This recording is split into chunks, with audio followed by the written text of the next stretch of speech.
Welcome to today's webinar brought to you by OraSure Technologies. OraSure Technologies is a global leader in oral fluid substance abuse testing products. Their unique assays provide accurate and easy-to-administer testing methods to help determine the presence or absence of drugs or alcohol in a person's system. Oral fluid-based testing products provide a simplified collection process, faster results, cost savings with minimal risk of tampering, and dramatically reduced risk of adulteration. The Intercept Oral Fluid Drug Test is an FDA-cleared, laboratory-based oral fluid drug testing system that enables accurate testing for drugs of abuse, including marijuana, cocaine, PCP, amphetamines, and opiates. With a fast and easy-to-administer collection process, Intercept is ideal for workplace, criminal justice, drug treatment centers, and clinical setting screening programs, among others. Today's presentation is approved for 1 credit of continuing education from SAPAC for CSAPAs. Further information will be provided at the end of our presentation. Today's presentation is entitled, How Drug-Free is Your Workplace If You're Not Alcohol Testing, and will be presented by Bill Current and Spencer Honeyman. Bill Current is the president and founder of WFC & Associates, a national consulting firm that specializes in drug testing policy development and providing accurate and up-to-date state drug testing law information. He is the editor of the online Ultimate Guide to State Drug Testing Laws at statedrugtestinglaws.com and the publisher of the e-newsletter State Drug Testing Laws Monthly and the weekly e-news service Drug Testing in the News. Spencer Honeyman is the account development manager at TrueTouch Technologies. TrueTouch Technologies is commercializing a novel optical-based, non-invasive sensor that quickly and accurately measures alcohol for fit-for-duty compliance while simultaneously verifying user identity using light through the skin. This new technology lowers company liability, increases worker productivity, and limits accident rates. Spencer manages the distribution channel for TrueTouch in the United States and Latin America. It will now be our pleasure to hear from Bill Current and Spencer Honeyman. Well, thank you very much, Jessica, and welcome to everybody who's on today's webinar. I'd like to acknowledge the host of our webinar today, OraSure Technologies, and the co-sponsor, TrueTouch Technologies. We're going to, I think, present something very interesting to you today. We're going to talk a little bit about the nature of the alcohol abuse problem as it affects the workplace. And then Spencer's going to share some information with you on the new technology that they've developed at TrueTouch. And I think you're going to find an interesting application for it, depending on your workplace situation. I think that if you asked anybody, just generally, what's the #1 drug of abuse in the United States, they're going to tell you marijuana. And for good reason.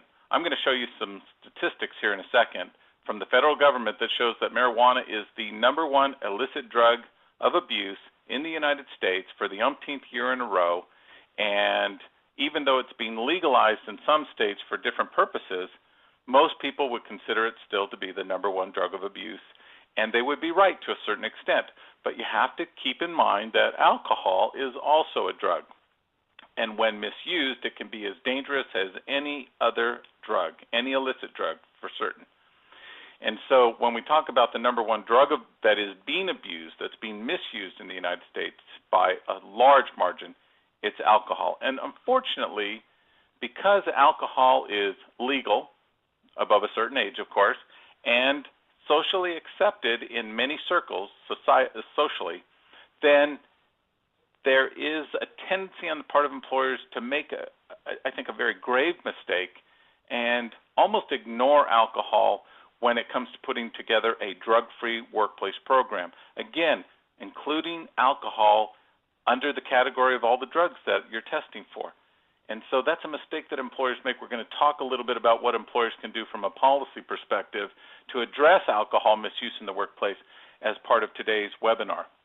It really does take a balanced approach of a combination of drug and alcohol testing within the parameters of whatever state or federal laws and regulations that apply to you and to your company to truly have a drug-free workplace program, to have a drug-free workplace and a program that really gives you a realistic chance to cut back on the problems and the costs that are associated with substance abuse in the workplace. That's probably a better way to put it, substance abuse in the workplace as opposed to drug abuse in the workplace, because then I think, you can sort of wrap your arms around the idea of alcohol being part of the problem, and it's a big part of the problem. But before we get to that, let's talk about, and alcohol testing is one of the ways to address that, and we're definitely going to get into all of that today as well. But let's go to some of the statistics that are available from the federal government. I'm going to spend just a couple of slides talking about illicit drug use to set the stage to talk about alcohol misuse. So in 2012, this is the statistics that came out in 2013 from the federal government as part of the National Survey on Drug Use and Health. This comes out every year. It used to be called the Household Survey on Drug Abuse. It's been coming out since the 70s, so it's the best source of information that we have to show trends in substance abuse in the United States. So this is the latest data. Even though it says 2012, it came out in 2013. It's a reflection of surveys that were conducted in 2012. Incidentally, the newest version of this study will typically come out somewhere in the August to September timeframe in the year. In 2012, there were nearly 24 million Americans, 12 and older, who admitted to being current illicit drug users, meaning they admitted to using an illicit drug at least one time in the 30 days prior to being surveyed. 24 million Americans, 12 and older, admitted to using drugs in the past month of being surveyed. That's 9.2% of the population, 12 and older. Now, that percentage is very similar to what we've seen over the last couple of years. In other words, it's not changing a lot, but it is significantly higher than it was between 2002 and 2008. So when we talk about trends, from 2002 to 2008, it was right in that 8.1 to 8.3 category, and then it started creeping up, and it has stayed up in that 9% range over the last few years. That's important, and marijuana has been one of the driving forces in that upward trend. It is by far the most commonly abused illicit drug in the United States. Nearly 19 million people admit to using it in the last month prior to being surveyed. That's important to know because as you compare it to other things like alcohol, you're going to start to get an idea of putting it in perspective, putting it in the perspective of another substance, alcohol in this case, that has a very, very dangerous effect on the workplace when people are at work under the influence of alcohol. Marijuana, a very dangerous drug, regardless of all these medical marijuana laws that we see being passed around the country. Don't let the fact that legislators and voters are making this drug, marijuana, legal, it does not change the fact that it's a very dangerous substance. The same is true with alcohol. Here's a chart that just sort of puts it all in perspective as far as illicit drugs go. Okay, the top bar, the 23.9 million, then marijuana at 18.9, and then the whole family of psychotherapeutic drugs in one category, 6.8 million users. That's significant because you can see when we talk about marijuana, we talk about cocaine, we talk about heroin, but look at the totals in those other categories compared to psychotherapeutic drugs. This is important when it comes to talking about alcohol misuse in the workplace because there is a lot of crossover drug abuse when it comes to people who use psychotherapeutic drugs, the tranquilizers, the sedatives, etc., all of those prescription substances, and who also misuse alcohol. They combine the two together. They might go up with one, but they come down with the other, okay? And so you'll see a lot of crossover in terms of the percentages of people who use illicit drugs but also misuse alcohol. And this chart is important. And let me just point out as well, when we're talking about drug testing, that one of the most important factors in determining whether or not you're really going to achieve your drug-free workplace objectives with drug testing is to make sure you're testing for the drugs that people are using. Psychotherapeutic drugs often get left out of the equation when it comes to a drug test panel, the drugs that you're actually testing for. The same is true on a much broader scale if you're not even concerned about alcohol. When you compare the levels of drug abuse to alcohol abuse clearly, far and away, much, much higher percentages and total numbers of users. Just slightly more than half of Americans 12 and older reported as part of the same survey, the National Survey on Drug Use and Health, that they were current drinkers of alcohol in the 2012 survey. That's very similar to the 2011 rate, translates to about 135.5 million current users in the United States 12 and older. Now, of course, there is alcohol abuse among young people in that 12, 13, 14, 15, and then 16, 17 category. One of the great things about the National Survey on Drug Use and Health is they break it into all kinds of different categories, by age, by gender, by employment, etc., and then by drugs, by parts of or sections of the country, etc. So you can find just about anything that you're looking for in there. But 135.5 million current drinkers, nearly 1/4 of those 12 and older in 2012 admitted to being binge drinkers, binge alcohol users in the 30 days prior to the survey. A binge drinker, by the definition used by the federal government, is somebody who admits to having at least 5 drinks on at least one occasion in the last 30 days. And so that comes out to nearly 60 million people admitting that they were binge drinkers in 2012. Again, the rate similar to 2011. That same year, 6.5% of the population 12 and older, 17 million people, admitted to being heavy drinkers. That's admitting to having at least 5 drinks on at least 5 occasions in the last 30 days. And again, that rate similar to the year before. So in all 3 categories, current drinkers, binge drinkers, and heavy drinkers, really no downward trend whatsoever. Pretty much the same number of people from 2011 to 2012. So that gives you a little perspective in terms of comparing it to the illicit drug use statistics that we just saw. The rate of current alcohol use was 64.3% for full-time employed adults 18 and older. So now it's not 12 and older, it's 18 and older. That was in 2011, which was higher than the rate for unemployed adults. Very interesting, when you look at the drug abuse, the illicit drug use statistics, the rate of illicit drug use, current illicit drug use among unemployed adults is higher than it is among employed adults. But with alcohol, with current alcohol use, it's the other way around. But when you get to binge and heavy drinking, it flips around. So for most binge and heavy alcohol users were employed in 2011, as you see in that second bullet, among the 56.5 million adult binge drinkers, 42 million were employed either full or part-time. And 15.5 million heavy drinkers, 11.6 million were of the 15.5 million heavy drinkers, 11.6 million or 75% were employed. So we see that among people who are misusing alcohol, adults who are misusing alcohol, many of them, 3/4 of them, whether they're binge drinkers or heavy drinkers, they're employed. They have jobs. And as you see in that last bullet, the rate of heavy alcohol use among unemployed adults in 2011 was lower than the rate in 2010. So a little bit of a positive movement there from 2010 to 2011. But very interesting, isn't it? That just like with, if you're an illicit drug user, the majority of adult illicit drug users have a job. I think it's like 65%. Same is true, little higher numbers and higher percentages among those who are alcohol misusers. Now, this is just one category. You can break it down into lots of different categories, but this is from the federal government from a few years back now, not last year's survey. Breaking down heavy alcohol use. Remember, that's at least 5 drinks on at least 5 occasions in the last 30 days. Heavy alcohol use by occupations.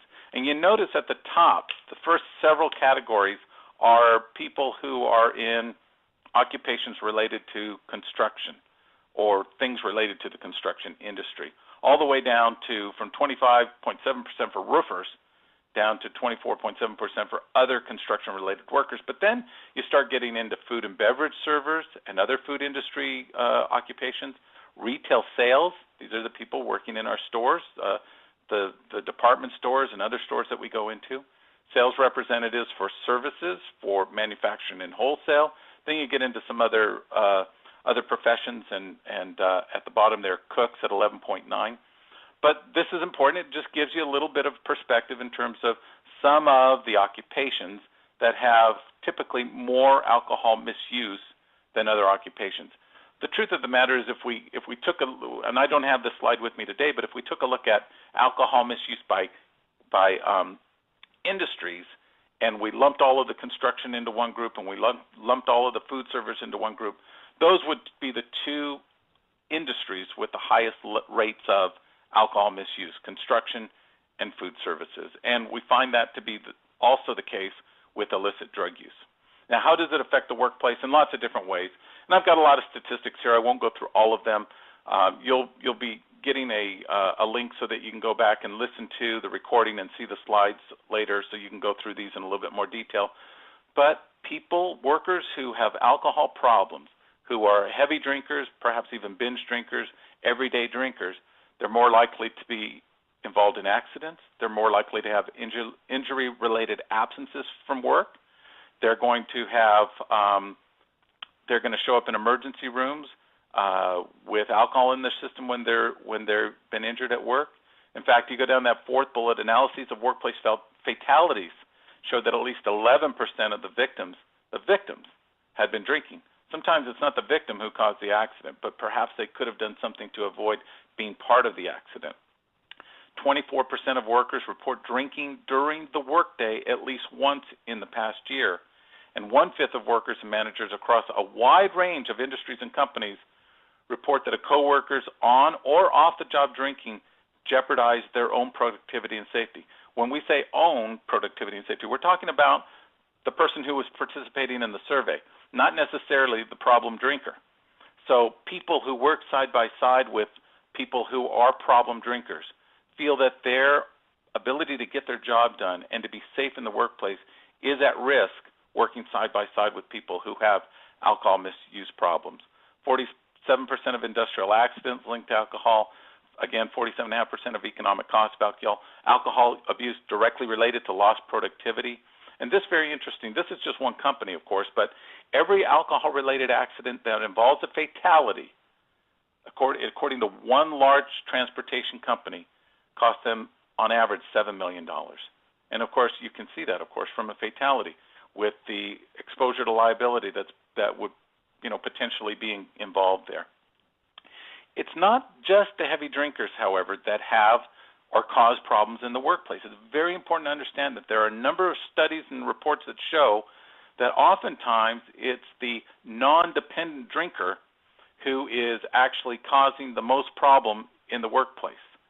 Two specific kinds of drinking behavior, if you look at that third bullet, contribute significantly to work performance issues: drinking immediately before, during work hours, and heavy drinking the night before and coming to work with a hangover the next day. That has been identified as probably the single biggest source of problems related to drinking. It's the individual who comes to work with a hangover. And the effects of the alcohol, the ability to function properly, the ability to make important and timely decisions in a safety-sensitive job can be possibly impaired when somebody comes to work the next day after heavy drinking the night before. They're still hungover. And upper-level managers are more likely to drink during the workday than regular hourly workers or frontline supervisors. And we probably don't find anything surprising about that. Now, because alcohol is a legal substance, as opposed to cocaine and heroin, I think there are some misconceptions that are widely held by employers, company owners, etc. I alluded to them earlier, but it's important to know that despite the fact that alcohol is legal, employers not only have a right, but they probably have, to some extent, an obligation to prohibit employees from being at work under the influence of alcohol. The same can be said for marijuana. Even in a state where marijuana has been legalized for medical use, employers still have the responsibility to ensure that their workplace is safe and that people who are in the workplace are not under the influence of marijuana. And that holds true for alcohol as well. One of the great arguments that the pro-marijuana the pro-marijuana proponents make is that marijuana should be treated the same as alcohol. And so I've done a little comparison about the effects of alcohol versus the effects of marijuana. And in a very negative way, the dangers and the negative effects and outcome of both are very similar. On-the-road fatalities, the rate of on-the-road fatalities, people under the influence of marijuana, very similar to the rate of people under the influence of alcohol when it comes to on the traffic fatalities. In fact, you may find it interesting to know that over the last 10 years, the rate of traffic fatalities involving someone under the influence of marijuana have tripled in the last 10 years, catching up with alcohol abuse. And of course, that's not just people who are out for a casual drive. That could be somebody who works for you, who's behind the wheel of one of your trucks or one of your cars during the workday, who's under the influence of alcohol and driving a company vehicle, representing you and placing your company in great exposure to risk. Now, you do have the right to conduct alcohol testing under certain circumstances as an employer. There may be limitations that apply to alcohol testing that don't necessarily apply to drug testing because of the Americans with Disabilities Act and certain laws that exist from state to state. But generally speaking, especially when it comes to post-accident and reasonable suspicion testing, maybe even random drug testing of safety-sensitive workers under certain circumstances, employers do have the right to conduct alcohol testing. Alcohol testing is not prohibited by any state drug testing laws that include alcohol that I'm aware of. Employers may hold employees responsible, accountable for violating a company policy that prohibits them from being at work under the influence of alcohol or bringing alcohol into the workplace and consuming alcohol, even if it's just during a lunch break and then coming back into the workplace with alcohol in their system. Now, you may in your company want to make some exceptions to that, and you can do that, but you have the right as an employer. Or if you're in the direct alcohol testing business, your clients have the right as employers to do something about it. And the first step is to make sure that their company policy, their drug-free workplace policy, which may be very heavily slanted toward drug testing, but that it includes language about alcohol misuse, what type of alcohol-related behavior is prohibited very specifically. For example, testing positive would be prohibited. Maybe you're identifying a positive result as a 0.04 blood alcohol content level, and that has to be in the policy so that it's fairly clearly stated and it's known by all employees that you may not consume alcohol during the workday, you may not be at work under the influence of alcohol. If you test positive for alcohol, there will be consequences, and that is in the policy. That's where your policy, just like when it comes to drug testing, when it comes to alcohol testing, that's where your policy becomes truly the cornerstone of your drug-free workplace program. It explains what your objectives are and when and how alcohol testing will be conducted.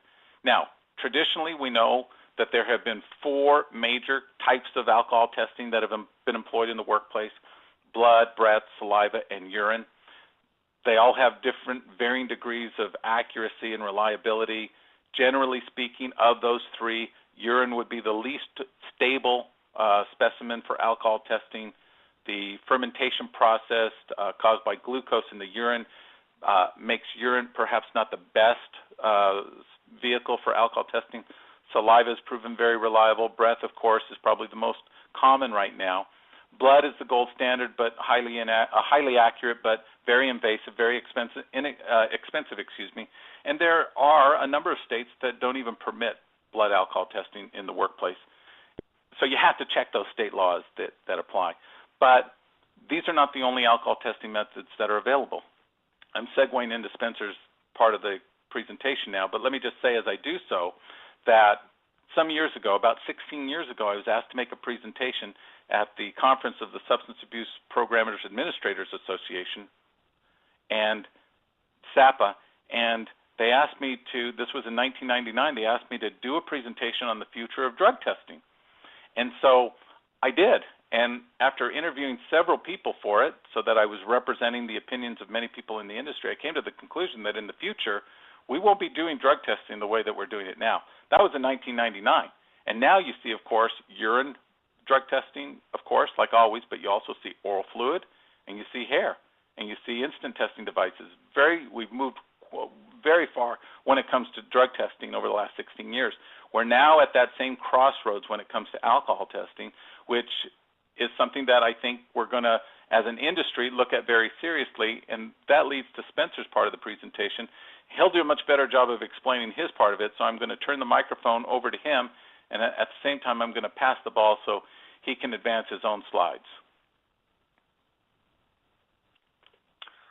Appreciate the introduction, Bill. I want to thank Bill and Jessica for hosting the webinar today and WFC and Associates. I also want to thank OraSure Technologies for sponsoring the presentation.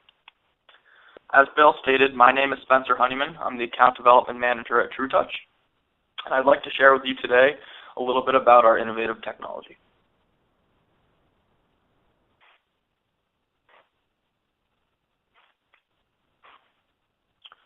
What TrueTouch has set out to do is to provide a device for employers to test on a frequent basis for fit-for-duty alcohol screening.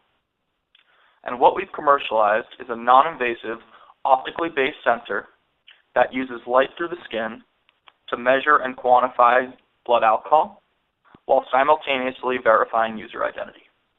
And let me explain to you how we do that.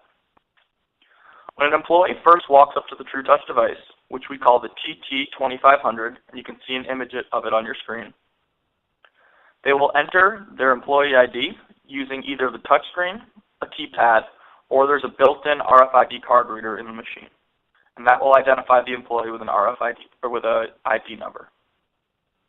In a 60-second enrollment scan, with their knuckle on the sensor, we measure the reflection of light from the skin, collagen, fat, and water layers. And this is what's called a biometric template. And that template is unique enough from person to person to be an identifier.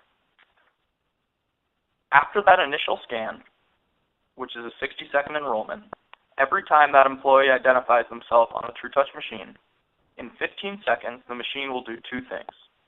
The first thing it will do is confirm the user identity. So basically saying that the person is who they say they are. The second thing the machine will do is it will determine if that individual is above or below the alcohol threshold set on the device. Our standard setting is 0.04. We can go as low as 0.02 as a threshold. If the individual is who they say they are, and they're below the threshold, the machine will say pass. If that individual is not who they say they are, we'll say biometric failure. So if someone comes in drunk and they ask someone to buddy punch for them, the machine will be able to detect that.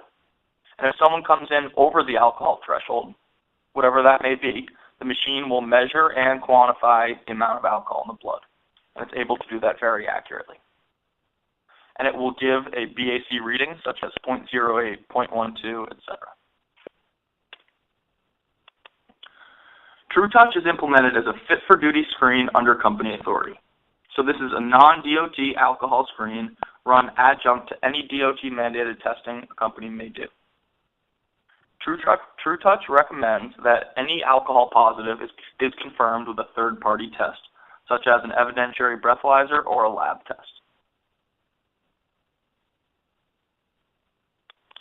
So I want to give you a little bit of a view into TrueTouch as a whole. So right now we're in the process of commercializing the TT2500 product, which I just showed you a few minutes ago. That is our workplace desktop device. Simultaneously to commercializing that product, which has been in the market for about 1 year, we also are pursuing an in-vehicle interlock system. So this was awarded by NHTSA, so the National Highway Traffic Safety Administration, the DOT, and the ACTS Consortium, which is the group of the top 20 automotive manufacturers, to create an automotive interlock sensor for alcohol. And what this means is, in the newer cars, where there is a start button, you press to start it, our sensor will be behind that start button. And if you try and start the car, and your alcohol is above the legal limit of 0.08, the car will not start. And so what we've done is we've partnered with a company called Takata, who's a Tier 1 automotive safety manufacturer. They're in Japan.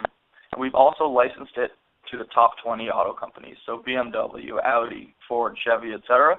They've all licensed this technology, which they do with all safety products. So the ACTS Consortium did the same thing with seatbelts and airbags. And so we had the first prototypes installed in Q1, and so we're going to be continuously testing the sensor with the DOT. And so this product is probably 3 or 4 years from being in commercial vehicles, trucks, etc. So here's a picture of what it will look like. You see the start button. It will have the biometric capability. So if someone tries to steal your car, there'll be that anti-theft feature, and there'll also be the anti-alcohol feature. And so TrueTouch is sort of taking a dual-pronged approach. Right now we're very focused on the TT2500, but in addition we're working with the DOT on our next generation sensor.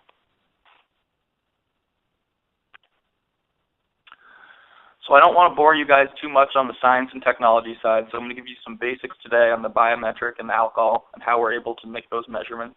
But if you have any additional questions, you can feel free to reach out after the presentation either to me or to OraSure, and we'd be happy to provide further information.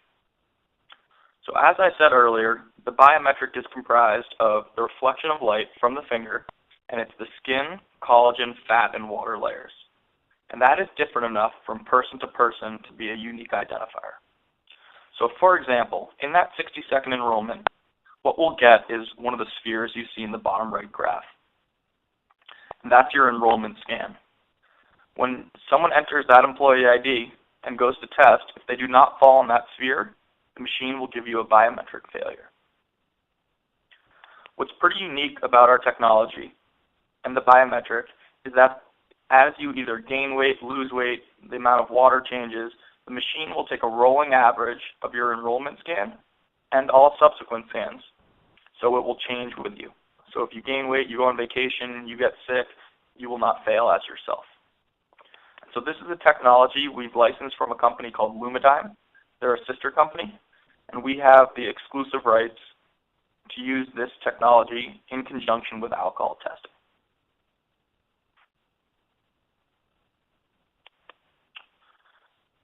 The way we're able to test for alcohol is using what's called near-infrared spectroscopy, or light through the skin. If you view the chart in the middle of the slide, you'll see what's called the near-infrared spectrum. And when you have your finger on a sensor, in that 15-second scan, if you were sober, you'd see the near-infrared spectrum and a chart with these peaks and valleys. This reflects the intensity and frequency of the vibrations. So when light goes into the finger, which is what comes through the sensor, what we're actually doing is we're interrogating the blood molecules, and this causes them to vibrate. And the intensity and frequency of those vibrations are greater depending on how much alcohol is in the blood. The amount of alcohol in the blood is directly proportionate to the peaks that you would see on this chart. So this is what it would look like if someone was sober. If someone was at 0.02, it would be slightly raised. If someone was at 0.04, it would be raised double the amount. And that's how we're able to very accurately measure blood alcohol content. So TrueTouch has been in existence with this product for the past year. We did have a first-generation sensor, which was commercialized exclusively in the criminal justice market. And so this device has had over 1.5 million tests performed in the field. And I'll tell you about our most recent study. Our most recent study was conducted under an IRB in Santa Fe, New Mexico, with 102 subjects, 10 TrueTouch devices, 5 evidentiary breathalyzers, and 3 phlebotomists drawing blood. And what we were doing was a comparison of TrueTouch and breath to blood to compare accuracy. The subjects were continuously tested on TrueTouch, and every 15 minutes they tested on the evidentiary breathalyzer and also had a blood draw. And here are the results you can see on the screen. TrueTouch had a 92% correlation to venous blood, while breath ranged between 80 and 90%. So depending on the breathalyzer, the correlation was 80 to 90% to venous blood, and venous blood being the gold standard in alcohol detection. Anywhere above 0.02% BAC, TrueTouch is more accurate than an evidentiary breathalyzer. So that's a little background on our product and the technology validation. So where does TrueTouch fit in the workplace? TrueTouch makes sense where in the workplace, companies have a high incentive to test on a daily or frequent basis. So by testing more frequently, you'll see a reduction in incidents, and this makes most sense for companies with a high cost. So we're working with several companies in the oil and gas industry.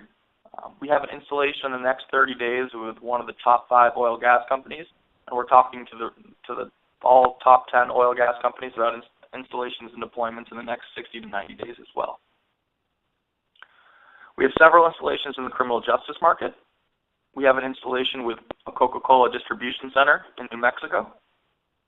And we're also speaking with several large manufacturing and construction facilities. So some key takeaways on our product. It's safe and non-invasive. So the light is harmless, just like putting your finger on a flashlight.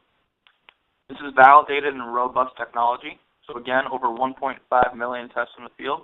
And we have 8 peer-reviewed scientific studies that are very long and detailed, but they are available should you wish to read them. This core technology has actually been developed over the past 15 years. Our 2 founders were working for Johnson & Johnson, and what they sought out to do was to create a non-invasive way to test for glucose for diabetics. And they were able to create a very accurate sensor. But unfortunately, the standard was it needed to be as good as a blood prick, which no one has been able to do as of yet. But from this technology, TrueTouch was born. And so this is all patented technology. We have an extensive IP portfolio both domestically and internationally with over 50 issued patents. The device is very accurate. As I said earlier, we have a 92% correlation to venous blood, which is more accurate than a breathalyzer above 0.02. And what makes us really unique is the ability to not only be able to screen for alcohol in 15 seconds, but to be able to simultaneously confirm user identity, which allows all testing to be self-administered. And so the goal of TrueTouch is not to catch users on a daily basis. It's to create a real, true alcohol deterrent solution.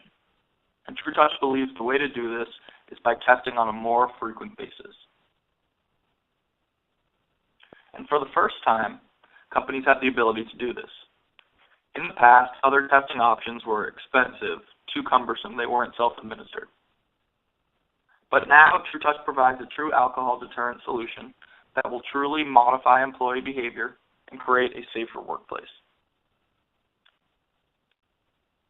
And what are the results of that going to be? You're going to see reduced workman compensation and general insurance costs. You're going to see lower accident rates and lower company liability.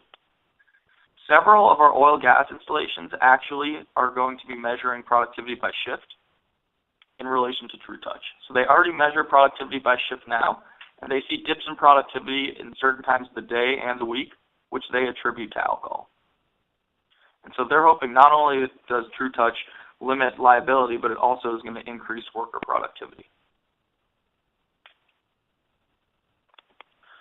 So the goal of our company at TrueTouch is to seamlessly integrate our product with your workplace without you having to change one other thing. So you can think of TrueTouch like a computer. All results, so whether it's a biometric enrollment or alcohol screening, are sent over the network directly to an employer dashboard. So TrueTouch, the device, comes with a software package, which we call TT Report. And it sits on your dashboard, and we'll talk about that in a couple minutes. And what happens every time there's a test taken is results are sent to that dashboard. And in addition, any alcohol positive is sent via text message and email directly to your mobile device. So you have a real-time state of alcohol in your organization. What's also unique about TrueTouch is once you enroll on one device, you do not need to enroll on the other devices. So that biometric is stored in the network as well. So for companies with multiple devices across multiple sites, you only need to enroll that employee one time, and they can test on any TrueTouch device in your organization. In addition, TrueTouch has the ability to integrate with companies' existing time and attendance and access control systems. So for example, if you wanted to integrate with a time and attendance system, an employee would clock in, and you could select a certain percentage of employees who clock in to be prompted to test on a TrueTouch device. So whether that be 5% or 100%, that's dependent on your workplace. In addition, TrueTouch can be networked with a company's access control gate. So we have worked with turnstiles and gates before, where if you pass, the gate opens. If you fail, the gate stays closed. As I said earlier, the device also has a built-in RFID card reader. So for companies with either TWIT cards or RFID badges, they can simply use that to have employees identify themselves. And the goal here is to integrate this device as simply and most effectively to create a true alcohol deterrent solution and give you a state of alcohol in your organization that is up to the minute. Now, TrueTouch can be implemented very simply. So as I'll get into in a few minutes with Coca-Cola, they have a simple deployment, which is you have the machine at an entry point, and we connect it to a thermal printer. And all of the results are passed into the safety manager, and if you do not pass, you do not get the keys to the truck. You could have a minimal integration, so it's connected to a node or a gate, or a complex integration, which means it's networked with time and attendance, access control, and a certain percentage are getting tested across multiple sites. The most common installation we have is what we call a simple deployment, which is networked. So all results are sent back to the employer's dashboard. They do 100% testing daily, or they do random based on a system they use internally, and they're able to track all of this up to the minute. So where are employers testing? They're doing pre-employment, which means before the employee enters the workplace. Some companies are choosing to test at point of departure and point of arrival. So either before shift, after lunch, etc. And they're choosing to either test everyone or test randomly. And so this is mostly safety-sensitive employees and contractors. What TrueTouch also offers, in addition to an enrolled test, is what we call a walk-up test. So what you can have employees do is simply enter 0, and it will do a pure alcohol scan, meaning no biometrics, and you do not need to enroll that employee. This scan takes about 25 seconds, so it's a little longer than the enrolled scan. And it will be a pure alcohol screen. For a lot of companies, for temporary contractors, nested contractors, a daily employee like to have the ability to test without having to spend the time enrolling them. So I'm going to talk a little bit about one of our reference customers, which is Coca-Cola. They were our first customer. Interestingly enough, Coca-Cola did not think at this site they had an alcohol problem. So we spoke with their CEO. He said, very interesting technology. I just don't think we have an alcohol problem, but I'd be willing to put in one device to figure out if we do. This site had 64 employees, 51 of which were operating heavy machinery or vehicles, such as trucks. Coca-Cola decided to test every employee as they enter the workplace in the morning. So they were testing all 64 employees every day. In the first 60 days, they had 16 positive tests from 8 employees. So of 64 employees, 8 of them tested positive, or 12.5%, and that's without them thinking they had an alcohol problem. Now what's interesting to note is, of those 8 employees, 1 came in the Friday after Thanksgiving with a 0.26% BAC, which is over 3 times the legal limit. He was immediately terminated. They had a second employee who came in the first 3 days where they were being tested, and he was positive every single day. He was sent to rehab. What's great to note is that the other 6 employees came in after a long night of drinking, not realizing they still had alcohol in their system, and they only had 1 positive. And they've had 0 since then. And they all were given a warning, were sent home for that day, and are still working at the Coca-Cola distribution factory. So here's the chart. And what the goal here is a deterrence. And so in the 18 months that Coca-Cola has been using our product, after those first 60 days, they have seen 0 alcohol positives above 0.04. And that's the goal here. So a lot of our companies implement with a 10 or 30-day education period where it's non-disciplinary. And the goal is to create a behavior modification where you seek all the value propositions. So lower liability, safer workplace, increased worker productivity. And you don't want to be disciplining or creating a punitive situation with good employees. You want to create that behavior modification from a true alcohol deterrent solution. Now I'm going to talk a little bit about TT Report, just so you guys see what you get on the software side. So this is what we have. There are 3 tabs on the left. There are a number of devices, which you can see. So this is our demo organization. So this is not a company. These are TrueTouch demo devices. You can see a list of them, and you can see a summary in the middle. So total measurements, number of pass, number of fails, and percentage who pass. This would be considered the home screen. Here's a picture of me with my employee ID, which is 998877, and you can see all my results. Thankfully, all of them are passes except a biometric failure, which I was demonstrating. So we have which device I tested on, the result, and the day and time. So if you ever have an issue with one employee, you can look up their history.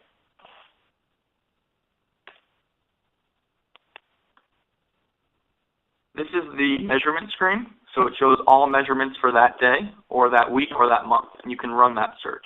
And what this allows you to do is run reports, graphs, charts, and analytics, so you can truly figure out what time of day, what time of week, time of the month, which shift, where are you having these alcohol problems, and how can you best modify your employees' behavior.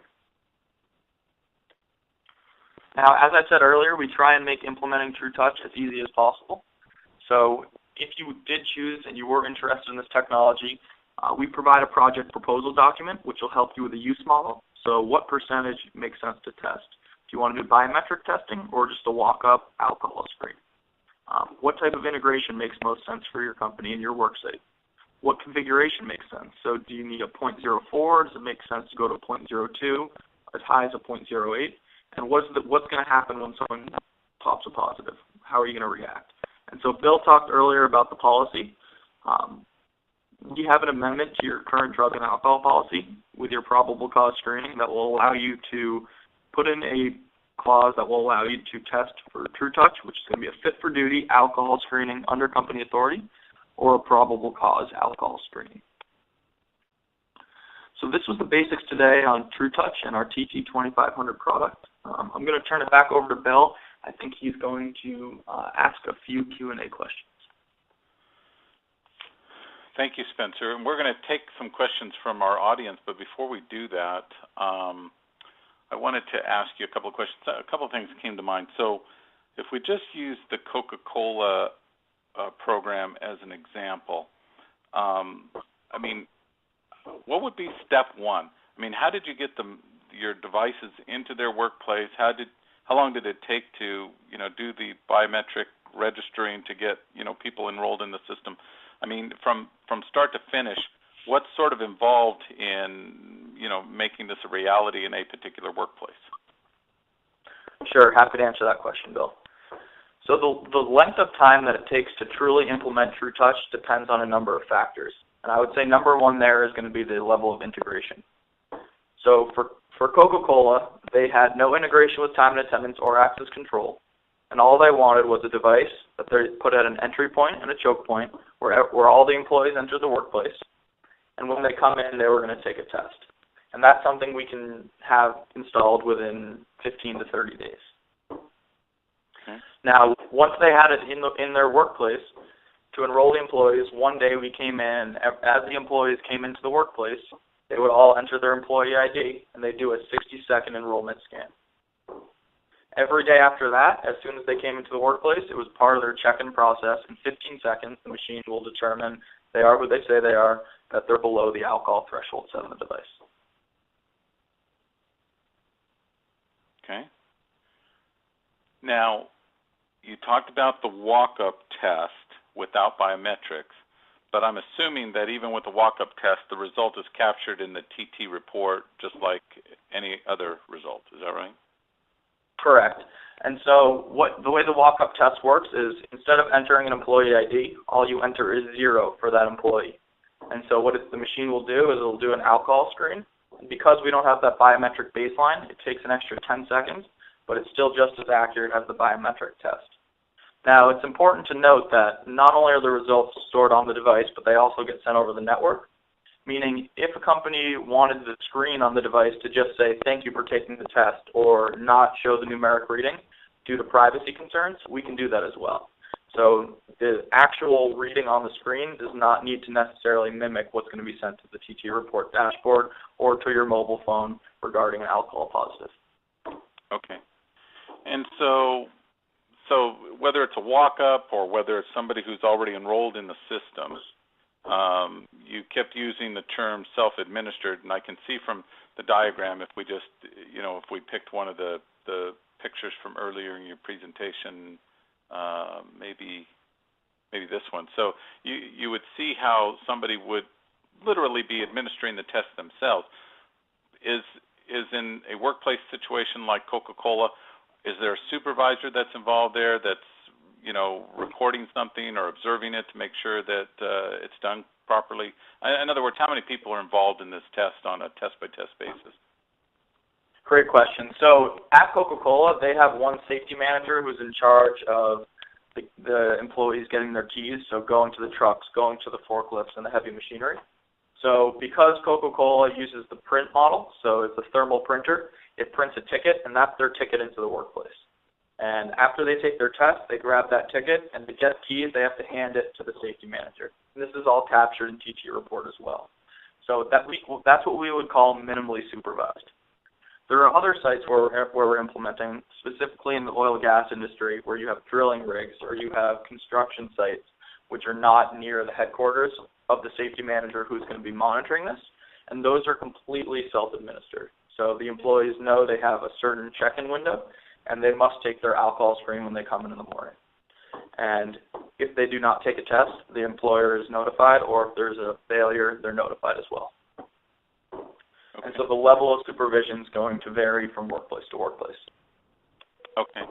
And so, and I'm sure many people in our audience today are probably wondering this as well, if they work with, you know, breathalyzers. So how is a TrueTouch 2500? How do you take care of the calibration of it? Does it have to be calibrated on a regular basis? Does it do it automatically? How's that work? So another great question. What's nice about our device is it's continuously calibrating. So as you can see in the image you pulled up, there's a lid above the sensor. And in between every test, that lid is closed. Behind the lid, we place a material called polystyrene. And every eighth of a second, a beam of light is shined against that material. And we know what that reflection of light is supposed to look like. We measure that wavelength every eighth of a second. And so if that wavelength is not exactly what it's supposed to be, the machine will have an error screen, and it will either calibrate to correct it, or it will stop testing. So thus you won't have any inaccurate tests. And so different than a breathalyzer, this is self-calibrating. You have no consumables, so there's no mouthpieces. The only thing you need to do is replace a light source once every 9 to 12 months, and that's something we include in our rental package. Okay. And it's completely self-administered. Okay.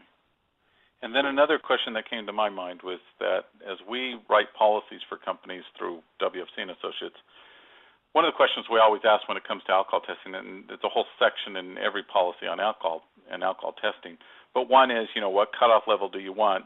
So you mentioned that you can do 0.02, 0.04, I mean, or is it adjustable to whatever you want it to be? Yeah, so we position ourselves as a fit-for-duty screen. And what we want to do is choose a threshold that makes sense with that company, where they're catching people who they want to be catching and they're creating that real deterrence. And so there is a correlation between threshold and scan time. So for example, it's 15 seconds at a 0.04, and it's going to be slightly higher at a 0.02. And so there's a correlation there. So what makes sense in terms of workflow and in terms of, do you want to catch someone who's had 1 beer, or do you want to catch someone who's had 3 or 4 beers? And that's something, once we sort of get into the deployment scenarios, we talk through with our customer and make sure they're putting in the correct sort of deterrent solution. So what if during the enrollment process somebody already has alcohol in their system? Does it record that, or? So what TrueTouch is equipped to do is if it detects any alcohol above a 0.01, so a 0.01 could come from mouthwash or something like that, it will not allow that individual to enroll. So obviously they would have a skewed baseline if they had alcohol in their system, and so that individual will not be able to enroll. It will say unable to enroll, and we'll ask that person to come back later. So that will prevent that from happening. What about, just a thought that came to mind, you know, these popular hand sanitizers that are sort of alcohol-based? If that's on the skin, does that affect the enrollment or even just the day-to-day testing? Sure. So the answer to that question is yes, but only if applied within 30 to 60 seconds of testing. So a good rule of thumb is once the hand sanitizer is actually dried, and as you guys know, that happens very quickly with sanitizers, you will not get a positive result. If you have the sanitizer right next to the TrueTouch machine and you apply it and then you put your finger on there, you'll get a very high positive, such as a 0.47 or something where someone would not be alive. So our recommendation is you can have as much hand sanitizer as you want at your work site, just don't put it directly next to the TrueTouch machine. Gotcha. Okay, a couple of questions from our audience. One question is, are the units portable for off-site screening? So the devices do need to be plugged in. We do have companies that are putting them in climate-controlled kiosks. So if they're off-site, we do offer a climate-controlled kiosk with heating and air conditioning to make sure it can test in any environment. But it does need to be plugged in, and it takes about 15 minutes to warm up when plugged in. So when our machines are usually deployed, the way they're deployed is we put them in, we turn them on, and they just stay running 24/7. They can be moved from site to site, but usually we have them in one location for a significant period of time. We do have companies that choose to have someone in charge of the TrueTouch that are going to be taking it from site to site every day on a random basis, and it still creates that deterrent solution. So depending on the work site, it can be portable. Okay. And a lot of the questions that we're getting, Spencer, regarding the TrueTouch 2500 have to do with the cost of not just the device, but also the cost of maintenance, the cost of using it on a day-to-day basis. And I know the price would be affected by many different things. So I'm not sure that you want to answer that or prepared to do that. But what is the cost of owning one of these devices on a sort of on a day-to-day basis? Sure, happy to address that. So it does depend on volume of testing and number of devices, but a good rule of thumb is it comes out to about $40 per day. So for about $1,280 per month, you're going to get a full software hardware warranty. And we usually do 36-month rentals at $1,280 a month. It includes a full software hardware warranty, a hot swap program. So if the machine ever goes down for any reason, we guarantee within 24 to 48 hours to have a working machine. As we know, it's part of your check-in process. And that also includes the TT Report software. So in that rental policy, you're covered for any hardware or software issues. It includes all replacement light sources, so there's no consumables. It includes installation, technical support, customer support, etc. So everything is included in that rental package, and it comes out to about $40 per day. Okay. And we just have time for maybe one or two more questions. But one question was submitted to, do drugs in the system in any way affect the biometric reading? No. So the way the biometric works is it's just the skin, collagen, fat, and water layers, and it may affect it very, very slightly, but it's not going to cause an individual to fail themselves. So we've done trials where we've had prescription drugs or other illicit drugs in the system, and that will not affect the biometric or alcohol reading. Okay. And then finally,